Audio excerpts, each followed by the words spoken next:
বিএনপির বিরুদ্ধে ইউনূস সরকারের একাংশ সোচ্চার হচ্ছে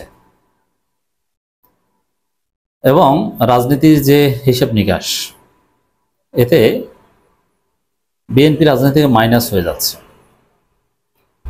দর্শক, শাহবাগ এক টুকরো বাংলাদেশ, শাহবাগ এখন মিনি বাংলাদেশ, শাহবাগ এখন বাংলাদেশের প্রতিনিধিত্ব করে, শাহবাগ এখন ইনক্লুসিভ বাংলাদেশের প্রতিচ্ছবি। নারী পুরুষ ধর্ম বর্ণ নির্বিশেষে, respective of political parties, caste, colour and religion, সবাই শাহবাগে মিলিত হয়েছে। বামপন্থীরাও অনেকে আছে যারা দেশপ্রেমিক। বামপন্থী মেয়েরা স্লোগান দেয়, শিবির তার সাথে সুর মেলায়। মেয়েদের বেপর্দানশীল মেয়ের স্লোগানের সাথে সুর মিলায় জামাত শিবির। এর মানে ইনক্লুসিভ বাংলাদেশের প্রকৃত প্রতিচ্ছবি শাহবাগ। আর বিএনপি পলিটিক্যালি ঘোষণা দিয়ে এই শাহবাগের বিরুদ্ধে অবস্থান নিয়েছে।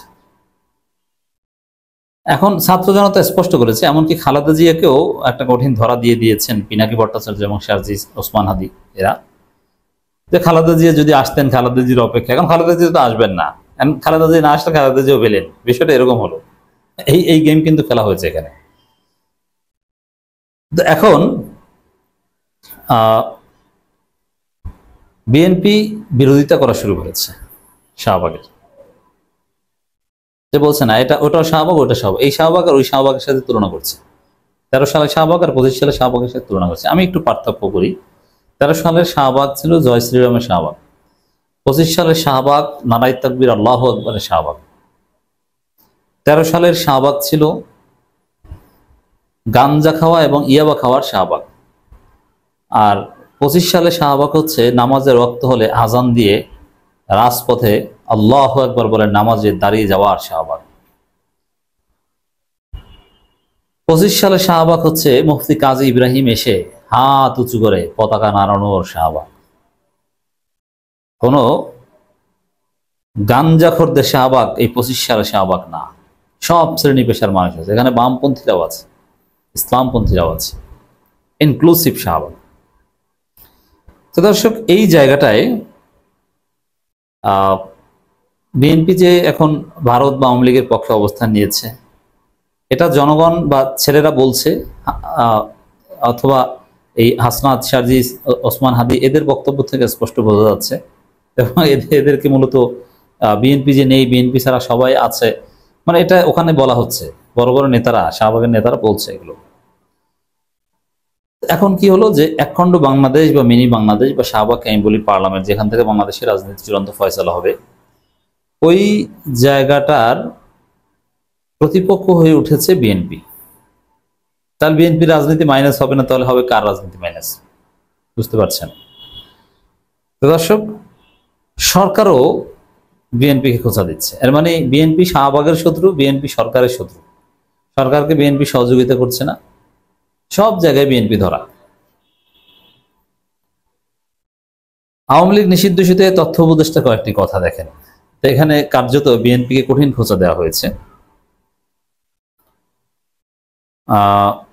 মাহফুজ যেটা লিখেছেন যে একটি দলের অ্যাক্টিভিস্টরা বারবার লীগ নিষিদ্ধের আইনি প্রক্রিয়ার ক্ষেত্রে ছাত্ররা রাজি ছিল না বলে বেরাচ্ছেন।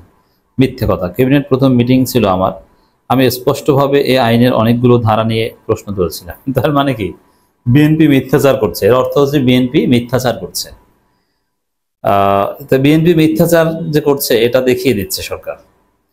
এবং মাহফুজের বক্তব্যের মূল কথা হচ্ছে যে ছাত্ররা সবাই সবসময় পজিটিভ ছিল, একটি দল সব জায়গায় ভেজাল করছে, ওই একটি দল এখন সামনে একটি দলের কনসেন্ট লাগবে, ওই একটি দলই ঝামেলা। তো একটি দল কারা? একটি দল হচ্ছে বিএনপি। তো দর্শক,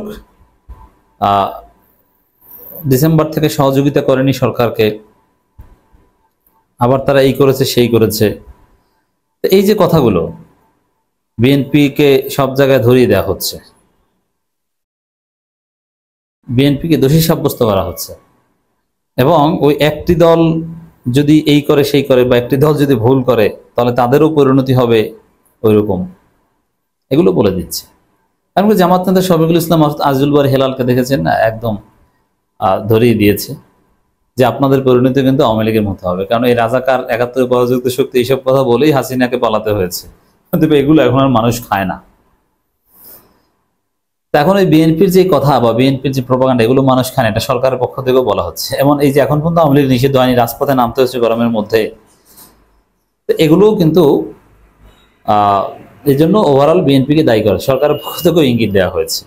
তো এক কথায় মাহফুজের বক্তব্য, সরকার আরো নানান মহলের বক্তব্য আমরা যেটা জানি, এর অর্থ এটা যে ডক্টর ইউনূস সরকারের একাংশ বিএনপির বিরুদ্ধে সোচ্চার, এবং বিএনপি এখন শাহবাগের বিরুদ্ধে, বিএনপি এখন জনতার বিরুদ্ধে, বিএনপি এখন এই সরকারের বিরুদ্ধে, বিএনপি এখন সবার বিরুদ্ধে। বিএনপি এখন কার পক্ষে? আওয়ামী লীগের পক্ষে, ভারতের পক্ষে। অতএব রাজনীতি থেকে বিএনপির মাইনাস অনিবার্য।